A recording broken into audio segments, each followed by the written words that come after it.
کر کے فاطمہ کیا اس کا فیصلہ کر دیا. یعنی جب یہ رسول خدا نے اعلان کر دیا کہ ایک ستارہ ہے جو اترے گا اور فاطمہ جس کے در پہ اترا اسی سے فاطمہ کا عہد ہوگا. سبھی مدینے کے لوگ منتظر تھے کہ ستارہ آج اترے گا. سبھی اپنے گھروں کی چھت پر چلے گئے اور آسمان میں منتظر تھے کہ اب ستارہ اترے گا. سبھی ستارہ کو دیکھ رہے ہیں، منتظر ہیں. ستارہ اپنی جگہ پہ حرکت کیا، چلنا شروع کیا، مدینے کے طواف کو لگانا شروع کیا. بنی ہاشم کے محلے کی طرف گیا، دل میں گھبراہٹ شروع ہو گئی، یہ کدھر چلا گیا. لیکن جب بنی ہاشم کے محلے سے آگے نکلا، اب تھوڑی تسلی ہوئی کہ اب کہیں اترے گا، اب کہیں اترے گا. لیکن عزیزان ایمان، ستارہ جب پورے مدینے کا طواف لگا چکا ہے، پورا لگا چکا، اب میں ستارے سے یہ سوال کرنا چاہوں گا، اے ستارے کیا تو یہ بتا، کیا در علی کو نہیں پہچانتا تھا؟ یہ در علی کو تجھے معلوم نہیں تھا؟ عجب نہیں کہ اب ستارہ کہے خوب پہچانتا تھا، در علی کو خوب جانتا تھا. لیکن میں ان مسلمانوں کو یہ بتانا چاہ رہا ہوں، اس طرح طواف لگا کر اس لیے در علی پہ اترا ہوں تاکہ یہ نہ کہہ دے کہ ستارہ اتفاق سے اترا. واہ واہ، صلی اللہ محمد والے محمد.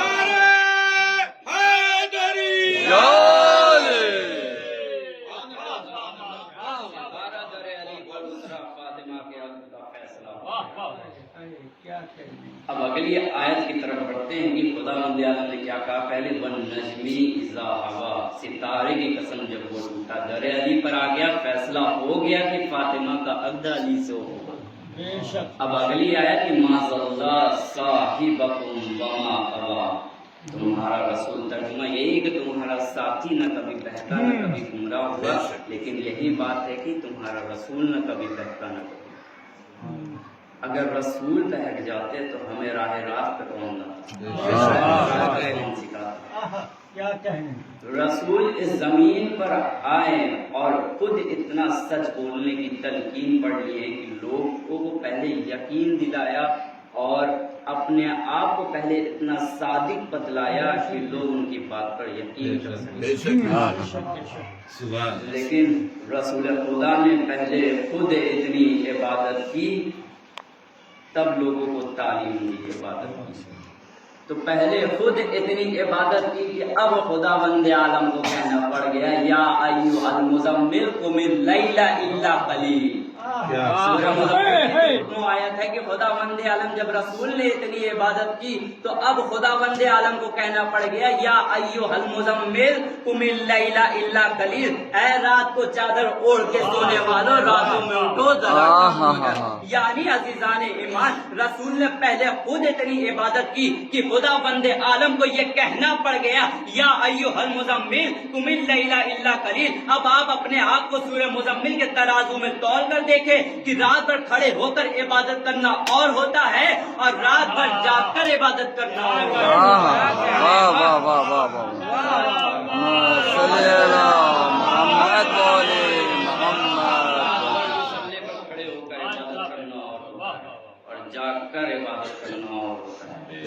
لہذا مولا علی کو جب رسول خدا نے کہا تھا کہ تم میرے بستر پہ سو جاؤ، پہلے تو یہ بات ہوئی کہ جب حکم خدا ہوا، جو بستر رسول پہ سویا وہ نبی ہوتا ہے اور جو حکم نبی سے بستر رسول پہ سویا وہ ولی ہوتا ہے.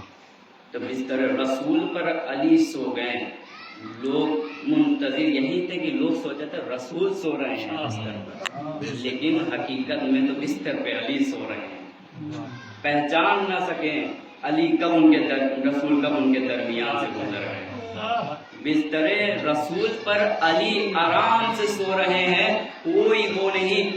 میں کہوں گا یا علی، آپ بستر رسول پر لیٹے لیٹے دعائیں پڑھ سکتے تھے، تسبیح خدا کر سکتے تھے، آپ بستر رسول پر سو کیوں گئے؟ غور سے کہ آپ بستر رسول پر سو کیوں گئے؟ اب رسول کہہ رہے، مولا کائنات کہہ رہے ہیں کہ سن کہ میں بستر رسول پر سو کیوں گیا.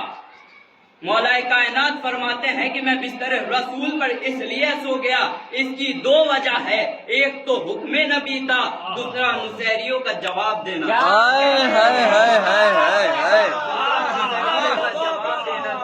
اس لیے بستر رسول پر سو گیا تو مولا کائنات بستر رسول پر سو کر یہ بتا رہے ہیں کہ میں خدا نہیں بلکہ ولی خدا ہوں، کیونکہ خدا کو کبھی اونگ نہیں آتی، واہ واہ واہ واہ، خدا کو کبھی اونگ نہیں آتی۔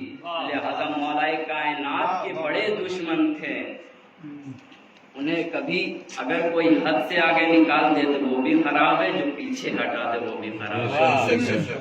اس لیے میدان غدیر میں یہی تو ہوا کہ جو پیچھے رہ گئے ہیں انہیں ادھر بلا لو، جو انتظار کرو، جو آگے چلے گئے انہیں یہاں بلا۔ اس لیے امام جماعت کے ساتھ ساتھ چل رہا ہے، کبھی نہ آگے نکلو کبھی نہ پیچھے ہٹو، نہیں تو گمراہی ہونے میں ایک وقت لگتا ہے۔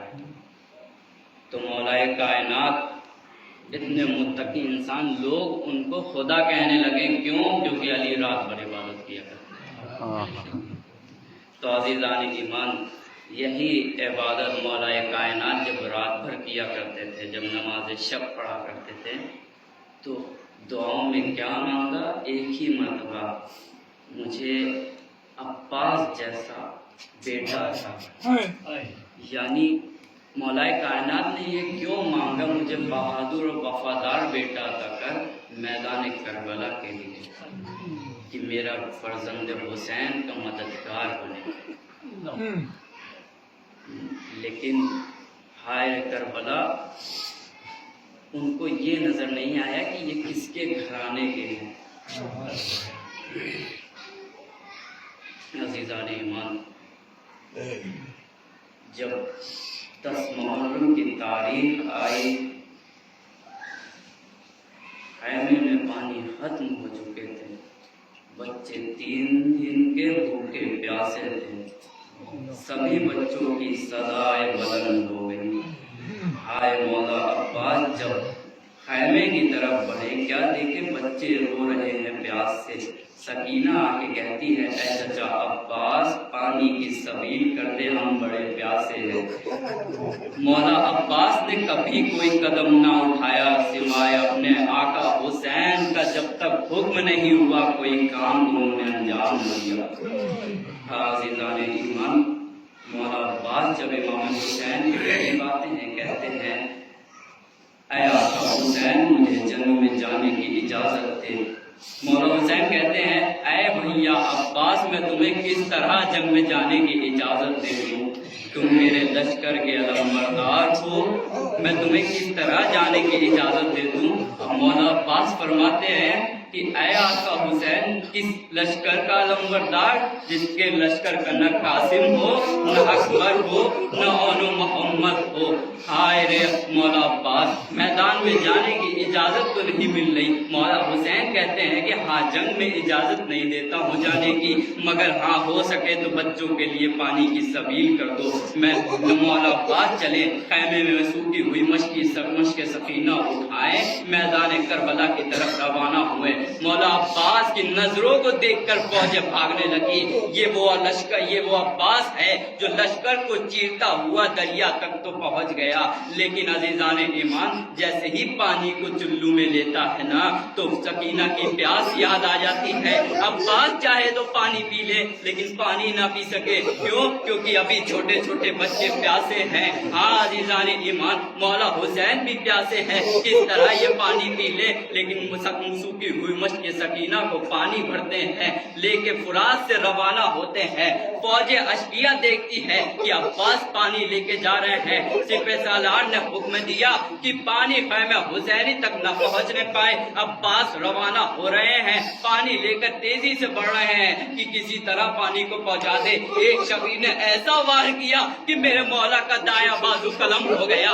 آئے مولا عباس، ایک آپ کا دایاں بازو قلم ہو گیا۔ مولا نے فوراً ہی مشق سکینہ کو اپنے بائیں بازو میں لیا کہ پانی سکینہ تک پہنچا دوں، کسی طرح بچوں کی پیاس کو بجھا دوں۔ لیکن ہائے رے، ایک شخص نے ایسا ایسا وار کیا کہ میرے مولا کا بایاں بازو بھی قلم ہو گیا. اب مولا عباس دونوں بازو قلم ہو چکے ہیں, مشک سکینہ کو دانتوں میں سنبھالتے ہیں. اب کسی طرح پانی کو پہنچا دوں, لیکن عزیزان ایمان حد تو یہ ہو گئی کہ اب ایک شخص نے ایسا گرز مارا کہ میرا مولا زین پر سنبھل نہ سکا. لیکن عزیزان ایمان جب کوئی شخص زمین پر آتا ہے نا تو اپنے بازوؤں کا سہارا لیتا ہے. آئے مولا عباس کہ اس کے دونوں بازو قلم ہو چکے ہیں, منہ کے بل زمین پر گرتا ہے, آواز دیتا ہے یا اخی ادرکنی, اے میرے بھائی مدد کو آؤ. مولا عباس نے کبھی بھی اپنے بھائی کو بھائی نہ کہا, ہمیشہ آقا کہہ کے پکارا. اتنا سننا تھا کہ مولا حسین تڑپ اٹھے, کمر کو تھام کے میدان کربلا کی طرف روانہ ہوئے کہ ہائے رے میرا بھائی, تیری جدائی سے میری کمر ٹوٹ گئی. میدان کربلا کی طرف جا رہے ہیں, آگے بڑھ رہے ہیں, کیا دیکھتے ہیں کہ بھائی عباس بڑا ہے, بازو قلم ہو چکے ہیں, آواز دے رہا ہے یا آقی ادرکنی, یا آقی ادرکنی, اے میرے بھائی مدد کو آؤ. مولا حسین قریب پہنچتے ہیں, مولا عباس کے سر کو زانو پر لیتے ہیں, زانو پہ لیتے ہیں. اب بھیا کہتے ہیں کہ کچھ وصیت ہو تو مجھے کہہ دو. مولا عباس کچھ نہ کہتے ہیں, بس ایک ہی فکرہ کہتے ہیں کہ اے بھیا حسین میرے لاشے کو خیمے میں نہ لے جانا, میں شرمندہ ہوں, میں نے اپنا وعدہ نہ نبھایا, میں شرمندہ ہوں. سکینہ کو میں شکل کس طرح دکھاؤں گا. آئے رے اتنا کہنا تھا کہ مولا عباس کی روح پرواز کر جاتی ہے. امام حسین تڑپ کے کہتے ہیں اے بھیا عباس تیرے جانے سے میری کمر ٹوٹ گئی, اے بھیا عباس